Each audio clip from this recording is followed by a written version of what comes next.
Bago tayo magsimula sa ating kwento, pwede mo bang i-comment kung taga saan ka para malaman din namin kung saan nakarating ang video namin. At malay mo, habang nakikinig ka sa kwentong ito, may makilala kang tao tulad ni Mang Roberto. Mabait at responsableng padre de pamilya. Ang pamagat ng kwento natin ngayon ay Ang Tatay Kong Magsasaka. Sa isang maliit na baryo sa lalawigan ng Isabela ay nakatira si Mang Roberto, isang simpleng magsasaka. Araw-araw siyang gumigising bago sumikat ang araw. Bit-bit ang kanyang lumang itak at sombrero. Naglalakad siya ng ilang kilometro upang makarating sa kanyang bukirin. Hindi man sila mayaman, masaya ang kanyang pamilya. Kasama niya ang kanyang asawang si Luz Biminda at ang kanilang tatlong anak na sina Ramon, Maricel at Junjun. Ngunit habang tumatagal ay nagsimulang magbago si Luz Biminda. Unti-unti siyang naiinggit sa mga kapitbahay na may magagandang bahay at sasakyan. Madalas siyang magreklamo. Hanggang kailan tayo maghihirap, Roberto? Araw-araw ka nang nagtatrabaho pero wala namang nangyayari? Tahimik lamang si Mang Roberto. Pasensya ka na, Linda. Ito lang ang kaya ko. Ngunit lalo lamang nainis ang babae. Para sa kanya, hindi sapat ang pagmamahal kung walang pera. Isang umaga ay nagulat si Mang Roberto nang makitang wala na ang kanyang asawa. Wala ang mga damit nito. Wala rin ang ilan sa kanilang mga ipon. Sa ibabaw ng lamesa ay may iniwang liham. Nanginginig ang kanyang mga kamay habang binabasa iyon. Roberto, pagod na akong mamuhay ng ganito. Ayoko nang maghirap. Huwag mo na akong hanapin. Mas pipiliin kong magsimula ng bagong buhay. Ani ni Linda sa kanyang sulat. Parang gumuho ang kanyang mundo. Tahimik siyang naupo sa gilid ng bahay. Hindi niya napigilang umiyak. Ngunit nang marinig niya ang boses ng kanyang mga anak, pinunasan niya agad ang kanyang mga luha. Alam niyang wala siyang karapatang sumuko. Mula noon ay si Mang Roberto na ang naging ama at ina ng kanyang mga anak. Siya ang nagluluto. Siya ang naglalaba. Siya ang nagtatrabaho sa bukid. Minsan ay halos wala na silang makain. May mga gabing kanin lamang na may asin ang kanilang hapunan. Ngunit hindi kailanman nagreklamo ang tatlong bata. Nakikita nila kung gaano nagsisikap ang kanilang ama.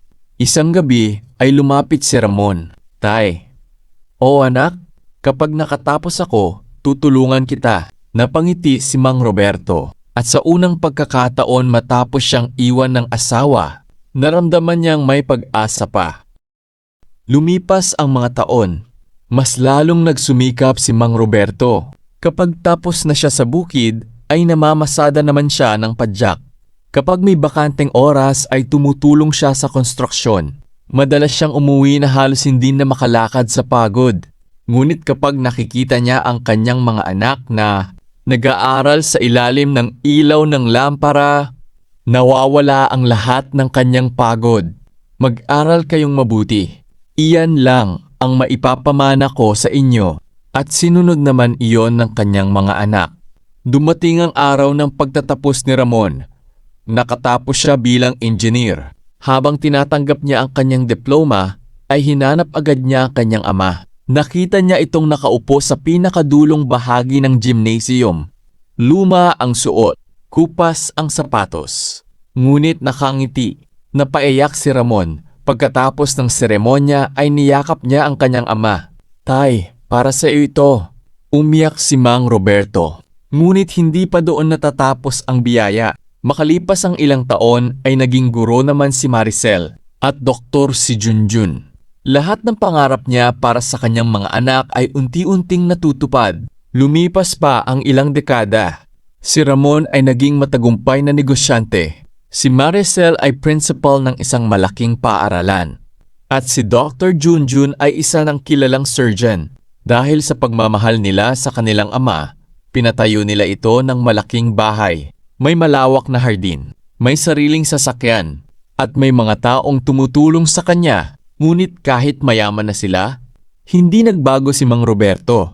Tuwing umaga ay makikita pa rin siyang nagdidilig ng halaman. At paminsan-minsan ay bumibisita sa dati niyang bukid. Isang maulang hapon, may isang matandang babae ang dumating sa kanilang gate. Payat, mahina at halatang maraming pinagdaanan. Nang makita siya ni Mang Roberto ay natigilan siya. Parang huminto ang oras. Hindi siya nagkamali. Si Luz Biminda yon. Ang babaeng iniwan siya maraming taon na ang nakalipas. Ang babaeng sumira sa kanyang puso. Ngunit siya ring babaeng hindi niya kailanman nakalimutan. Napaiyak si Luz Biminda nang makita si Roberto. Roberto, mahina niyang sabi, "Ako ito." Tahimik lamang si Mang Roberto. Hindi niya alam ang sasabihin. Pwede ba tayong mag-usap? Tumango siya. Sa loob ng bahay ay ikinuwento ng babae ang lahat. Pagkaalis niya noon ay sumama siya sa isang mayamang negosyante. Akala niya ay doon niya matatagpuan ang kaligayahan. Ngunit mali siya. Iniwan din siya nito.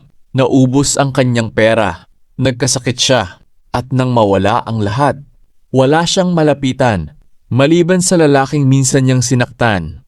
Nang malaman ng tatlong anak ang pagdating ng kanilang ina ay agad silang umuwi. Galit na galit sila. "Lumayas ka!" Sigaw ni Ramon. "Wala kang karapatang bumalik." Umiiyak si Luz Biminda, ngunit hindi siya pinakinggan. "Saan ka nung wala tayong makain?" Tanong ni Maricel. "Saan ka nung may sakit kami?" Dagdag ni Junjun. Walang maisagot ang kanilang ina. Tahimik lamang siyang umiiyak. Nang gabing iyon ay hindi makatulog si Mang Roberto. Tinitigan niya ang lumang larawan nilang mag-asawa. Sa kabila ng lahat, mahal pa rin niya ito. Hindi na katulad ng dati. Ngunit may pagmamahal pa rin. At higit sa lahat, may pagpapatawad.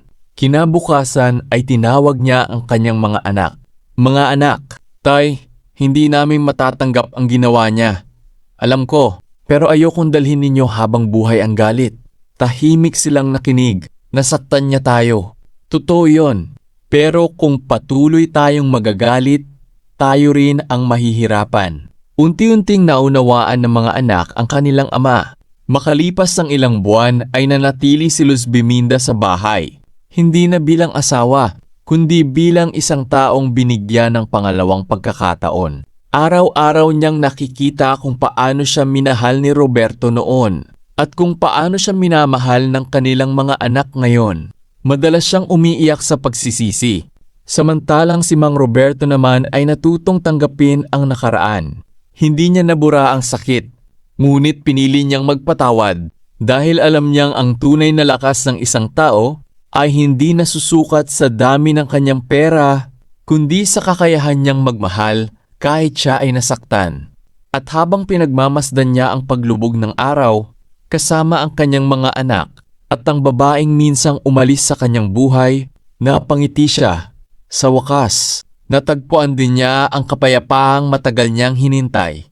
Ang pangunahing aral ng kwento ay, ang tunay na kayamanan ay hindi nasusukat sa pera, kundi sa pagmamahal, sakripisyo at mabuting puso na iniaalay sa pamilya. Hanggang dito na lang, salamat sa pagsubaybay. Please like, share, and subscribe.